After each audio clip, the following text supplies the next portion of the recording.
नमस्कार. आज आठवड्याच्या व सप्टेंबर महिन्याच्या पहिल्या कामकाजाच्या दिवशी सकाळी शेअर मार्केट सुरू झाल्यापासून तेजी होती. दिवसभर मार्केटमध्ये तेजी वाढतच होती. सलग 3 दिवसांच्या घसरणीनंतर आज तेजी बघण्यास मिळालेली आहे.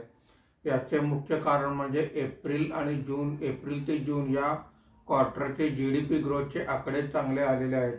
इतरही चांगल्या बातम्या आलेल्या आहेत, त्यामुळे आज तेजी दिसून आलेली आहे. आज मार्केट बंद होताना सेन्सेक्स हा 555 पॉईंट वाढून 80,364 वर बंद झालेला आहे. निफ्टी हा 198 पॉईंटने वाढून 24,625 वर बंद झालेला आहे. सर्व इंडेक्समध्ये आज तेजी दिसून आलेली आहे.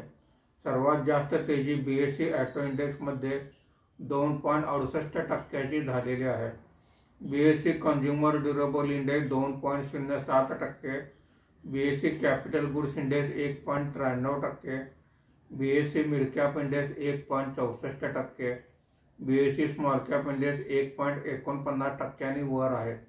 आजच्या कामकाजामध्ये निफ्टीमध्ये वाढलेले मुख्य शेअर्स पुढीलप्रमाणे: Bajaj auto 3.89%, Mahindra and Mahindra 3.62%, Tata Motors 3.16%, hero MotoCorp 3.07% अशी वाढ आहे. आज निफ्टीमध्ये घसरलेले मुख्य शेअर्स पुढीलप्रमाणे: Sun Pharma 1.96%, ITC 0.95%, HUL 0.39%, Titan company 0.28% अशी घसरण आहे. आज ऑगस्ट महिन्याचे GSTचे आकडे आलेले आहेत. GST कलेक्शन हे 1.86 लाख करोड झालेलं आहे.